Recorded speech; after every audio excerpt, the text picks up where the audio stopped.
Hi everybody. I wanted to do a quick video for frequently asked questions.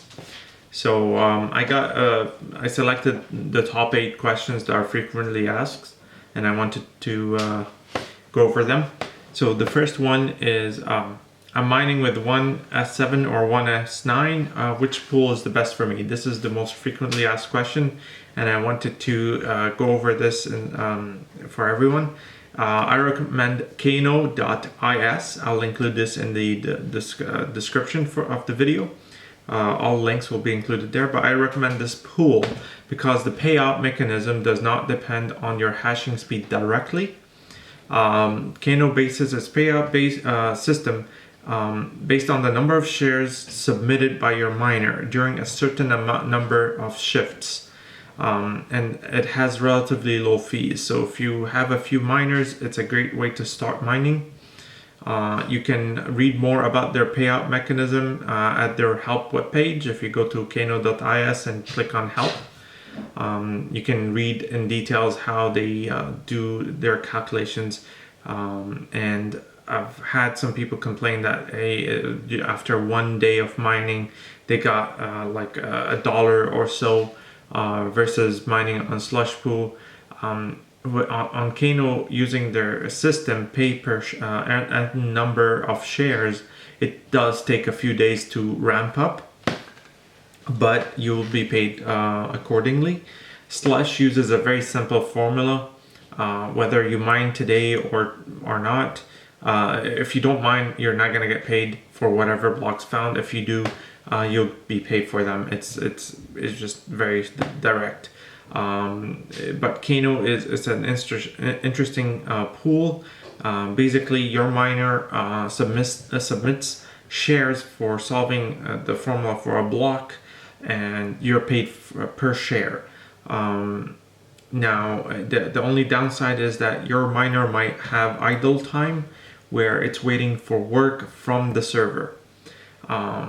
And this would affect the number of shares it submits. Slush Pool is another option, and I would recommend it if you have 10 or more miners, or for S9.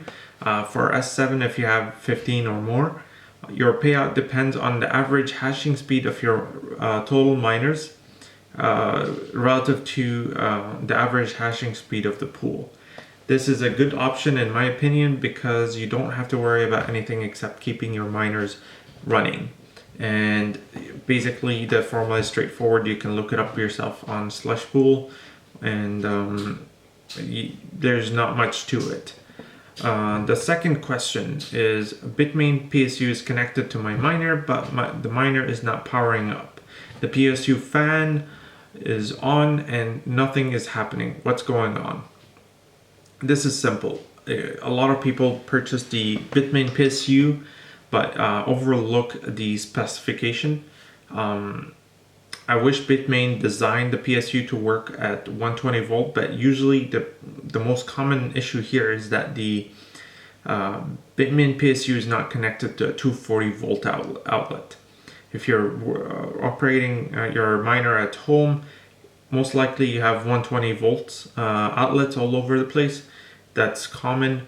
You just need a dedicated circuit breaker and its outlet, preferably a 240 volt 20 amp breaker for that outlet. You can power two miners, whether S9 or S7. Each consumes 6 amps. So for 20, if you're running 2 miners, that's 12. Yeah, you're pretty good there. I wouldn't add the third. I wouldn't recommend that. So basically make sure you're connecting your Bitmain PSU to a 240 volt outlet. If you don't have a 240 volt outlet and you don't want to invest in having one installed, I would recommend purchasing an EVGA 1600 watt power supply, which would work with a 120 volt outlet. The third question, I tried to access the miner using the IP address I found, but I don't know the user ID and password. Bitmain sets up the user ID and password to root, R-O-O-T, all lowercase letters, and you don't need to change that. You can change it from the settings but I suggest you just keep it as is, and you can have your web browser save that, and that's it. That's pretty straightforward. I will type it in the discussion in the description for the video. Now, the fourth question is, what is a PDU? A PDU stands for Power Distribution Unit, which is similar to a power bar, except it's designed for servers where it can handle higher voltages and currents. And usually the connections are, if you're using a Bitmain PSU, you need a C13 to C14 power cables of 14 wire gauge. That should handle the current. And the fifth question is, how can I calculate how much Bitcoin I can make with my miner? There is no direct answer to this. The only thing you can find online is calculators that estimate the Bitcoins you can mine, and that changes depending on the difficulty of the network difficulty, which changes every 11 days. Also, in terms of dollars, you will have to constantly calculate this based on the exchange rate. Maybe every week you can run the calculator to get an updated estimate. I'll add the link for the calculator I use, and usually I offer in the comments. The sixth question is, how can I calculate my miner's power consumption? I use an online calculator for that, and I suggest you do so. Basically enter the just an average 1300 watt. You run it for 24 hours and it will give you how much per week or per day and per month, I believe. This is important to know to calculate your energy costs. Now, do understand that usually your utility provider does not just charge you for your electricity usage. There's also distribution charges and other charges. That this calculator doesn't take this into account. You're just getting the base raw consumption costs, consumption, and you can multiply it by the rate to get the cost of electricity consumed. The seventh question is, should I start mining now or wait till after the halving? I suggest in this case just buy some Bitcoins, hold it, and start mining as well until the halving, which is pretty soon, July 22nd. You can sell the Bitcoins you bought at a higher price and make a profit on that, as well as sell your mined Bitcoins at higher prices later on.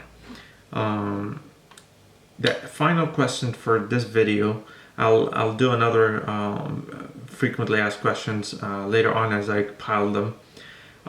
Should I sell my mined Bitcoins now or wait till halving?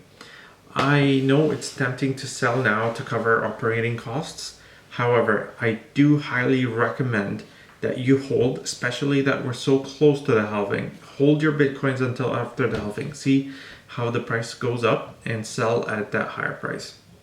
All right, guys, I'll let you go and have fun, and I'll see you soon in the next video.